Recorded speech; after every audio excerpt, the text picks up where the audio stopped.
What's going on, ladies and gentlemen, fellow Hooters? Let's have some conversation. My name's Eric. My name's Matt.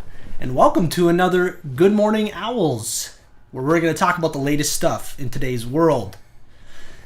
All right, guys, so this can be a little bit different of a show. We had a little more structured. We're going to do a few other various things. Should we start? Yeah. All right, time for some left wing, right wing, where we talk politics. Let's go, baby. It's always a touchy subject. So, it's kind of indirect to politics, but still involved in politics because it has a big reflection on what people decide to do. But Matt, what's your take on climate change? See, this is a tough one. That is a tough one. And I think it's very broad. I think if I'm to say it in the most respectful way, Mm-hmm. and not in a way where it's going to be biased towards anyone, I think there are some changes to the planet. Yeah. I saw some really great articles that explain both sides, and I think climate change is a thing. However, I don't think 100% of it is man-made. Yeah. I think the Earth naturally goes through changes throughout history. We've noticed that. Yeah. It's just now more so than ever. And they were talking about how man's process speeds up these changes that normally don't happen as fast. Yeah. So that's kind of the take I got in it, and I thought that was a really good perspective, at least for me. Yeah. Just because climate change is happening. Yes, I think we can all acknowledge that there is some things happening there. Yeah. But I think it's also safe to say, too, that climate change is man-made and natural. And man-made basically is just speeding up the process. Yeah. So that's my take on it. Not to be biased towards, like pro climate change, pro not.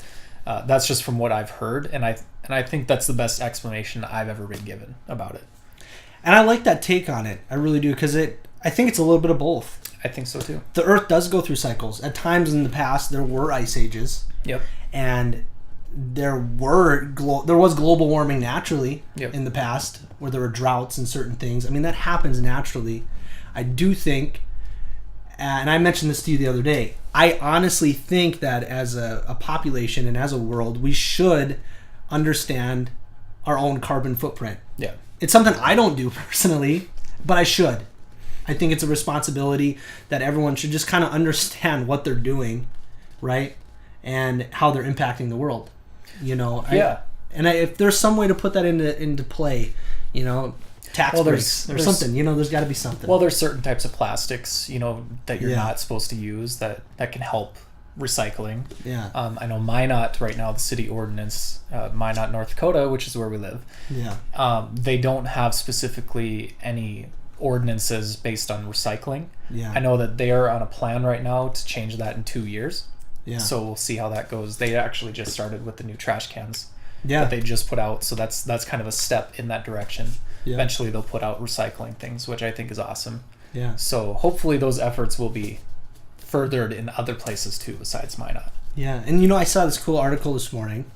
Richard Branson, with all the hurricanes coming into effect. I think we've had 4 hurricanes in the past month. Yeah, a lot.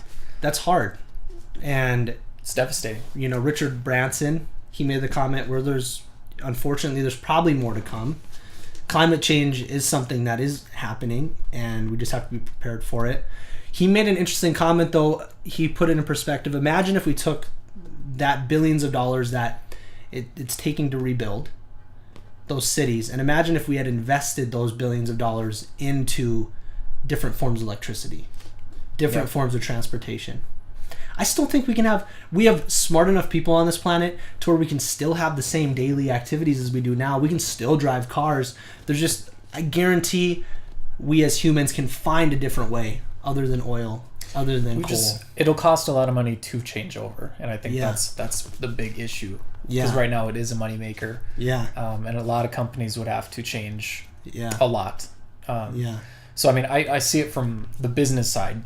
And I know why they're saying no. Yeah. Do I agree with that? No. I think we should all be very cognizant about the environment, and I'm a huge advocate for, protecting our environment as best as possible. And even though we have our versions of putting on this carbon footprint, but that's why, for example, we carpool all the time. Exactly. I mean, we always do that. Instead of driving 2 cars, take one, and more gas efficient cars. I think more scooters. I mean, and it's something that there are 2 sides of it. There are. I love the lifestyle I have. Yeah. When it comes to driving and the accessibility to do all of it. I think that's something that I don't even know how to explain it the best possible way, but people that are anti-climate versus pro-climate, a lot of people don't acknowledge the luxuries and the simple necessities that we have today. Because of all that. So like we can go outside to our cars and drive anywhere we want to in the world. Or at least where we can. Till we can fly, which takes more gas. But I think, you're right. I enjoy my lifestyle. I think there are better ways we can do it.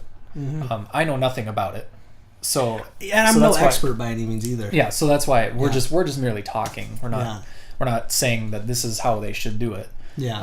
But if there was a smarter way to do it, I think that is a great start, at least to start looking into that. I know tons of people are doing it. There's tons of great life advocate groups that are working right now in the oceans, taking out plastic and things like that. But that's kind of the thing that I've seen, and I take a little bit near and dear because I'm from the Bay Area in California. So like when I see animals in that area getting tangled up in plastic from Gatorades and things like that, that's kind of that's hard. It's hard for me to think that we're just that careless. I think the most important thing about the whole thing is just being consciously aware of what we're doing. All the time. I mean, if that even comes to the weight loss, right? In order to lose weight, you got to be consciously aware about what you're shoving in your mouth hole. It's a weird way of saying it, but you have to be consciously aware of it. And it's the same thing with the environment. We have to be consciously aware of what we're doing all the time. And it's so easy not to be. It's so easy not to be. We take it for granted. And when I say we, I'm not saying like everybody else does and then I don't. I'm guilty as that for sure. So Interesting. I just wanted to bring up climate change. It's a big thing in the news right now as all these hurricanes have started to happen more frequently. Guys, it's really important that we do support all the hurricane relief programs. There's a lot of big efforts going on. I know the NFL's doing a big effort. Fox is doing a big effort. Ford, they have a huge following. And even, people like J.J. Watt to support the hurricane relief programs. Which has had some controversy, but I think, regardless whatever he makes, what percentage he's giving towards that, I think that's irrelevant. As long as he's putting an effort aside. I mean, he's doing more than a lot of people. So I have to give the guy credit. He's done a lot. So. And it's just important that gets taken into consideration. So go and donate to them. It'd be awesome. So another big thing that we're just going to chop up, we have the power rankings for this week's NFL season. Matt, these power rankings are ridiculous. I can't wait to hear these. These power rankings are ridiculous. I just have the laptop open. According to CBS power rankings for week 3, number 1 is the Falcons. Okay, that's understandable. I think they're a power team. They won. Matt Ryan's killing it. Matt Ryan's doing good. Number 2 is the Steelers. Really? Interesting. Yep. So this one is what really was eye-opening to me. Because I mean, the only teams they've beat so far are Cleveland and Minnesota.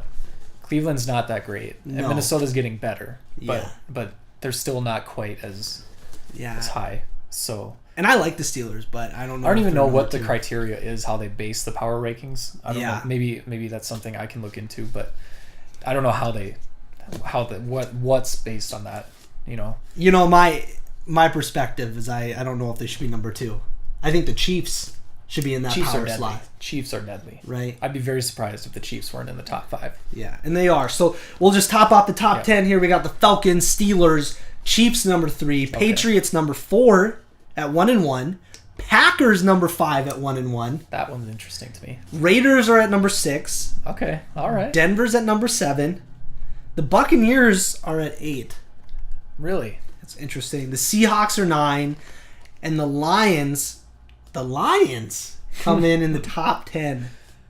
Really? So there is the Week 3 power rankings. And, of course, the Jets coming in last. Yeah. That's to be expected this year. I think we're going to be harping on that one quite a bit. It's too funny. We mentioned how the Jets are getting crushed. Well, nothing's changed. See, I'm honestly surprised that the Raiders and Broncos are as low as they are, man. The 6 and 7. I'm surprised. I am surprised too. I mean, we're good though. Don't get me wrong. We're all good. You know what though? The underdogs. The underdogs are the ones that are going to take it. Exactly. Take Pittsburgh's less deserved spot. You know? Oh my god. Even though, okay, I will say this: that both teams that the Raiders have beat, Tennessee and New York, I think both of those teams, they're not that great. Yeah. So I can agree with the power rankings so far from the Raiders because they beat teams that are not quite as up to par. I think that'll change this week. The Raiders are up against Washington this week, so a little bit higher of a team tier from the other two. Yeah. And then Broncos, I don't know who Denver's playing this week. They're at... Yeah, Washington is 19. Okay, yeah. On the list. A little higher than the others, I think, right? Tennessee's still... And I think Denver's playing the Bills, and they're 25. So it'll be a good week for both teams again, probably. Good week for the AFC West. Hopefully, yeah, cross fingers, not jinx anything. So that concludes a little segment on sports, guys. Next up, we have Owl Joke of the Week. You ready for this joke, man? I found two really good ones. So is it a pun or a joke? They're a little bit of both. It's like what you'd find on the back of a wrapper. I love puns, so I have high expectations, Eric. All right, you guys ready? I'm ready. All right. Owl joke. What is a barn owl's favorite subject at school? What? Algebra. Oh my gosh. Oh. All right, you ready for this one? All right, second, and this will be the last one. What do you call a magic owl? What? Houdini. Oh my gosh. I'm going to put that back in the hat. Yeah. Let it disappear. So there's some owl jokes, guys, to get you going on the hoot hoot hoot. What a hoot.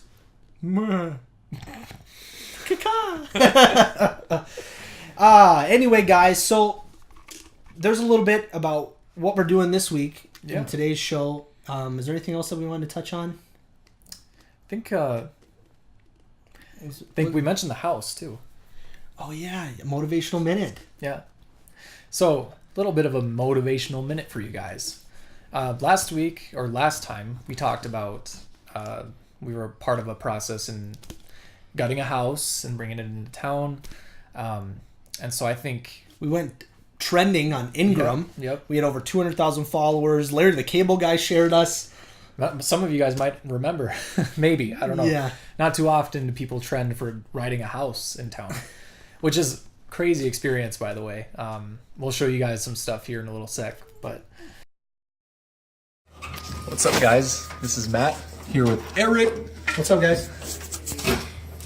So we're inside the house right now, and it's actually getting lifted. Here, let's show a little shot here. The Snapchat? Oh no. This is kind of crazy though, because we're actually in the house when it's being lifted. So we're working pretty hard out there right now. It won't shut. The door won't shut. It got lifted. Oh, the door won't even shut. All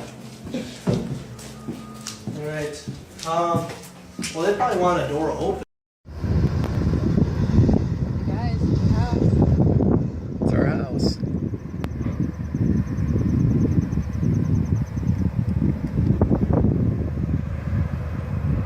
Coming to a magic city near you. Hey, you get to ride your house in town. Not every day.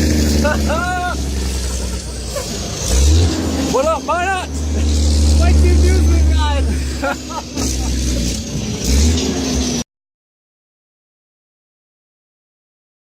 It's just massive, over 100 years old. So there was, and two layers of walls that we had to gut. After gutting the first round, we had to gut the second round. Well, and there's a great kind of thing that came out of building this house. Matt and I, we found out a lot about each other in the sense of how we work. It was really cool to see that dynamic. I'm more the guy that just smashes. I just go through and I'm just whipping out walls like nobody's business, but I'd leave behind the nails in the walls. And Matt is more of the neat, organized, goes back, pulls out the nails. And so what we developed was a process. And I think that we found out enough about each other through that process in the sense of how we work in business as well. And I think that was a really, really key component. If you ever get a chance to work on a house, do it. Yeah. Especially gutting, like from start to finish. I mean, granted, we didn't do a lot of the work post after the house got moved, but we did get to see some really cool stuff come together as we lived in that house. You're currently still living there. Yeah, currently still living and there. I live 2 houses down. His old house, actually. No, I think if people use that and you're able to get that experience, it's a great way to learn about each other. The workflow was great. There were lots of days where just naps were a necessity because it was hot and we were wearing these terrible these Heisman suits, right? Is that what they're called? I don't know what they're called, but yeah, the full body suit because there was asbestos. There was asbestos in the house. Matt was up there chiseling away the asbestos. Yeah, by hand, picking at it. Like that's the worst possible thing. But in all, I think it was just really, really awesome, and I think great experience learning wise. And I think it's gonna make me appreciate when I build my own house. Best believe my kids do it. Well, that being said, guys, we're running low on time. Thanks for tuning in to Good Morning Owls. We'll catch you later. Peace.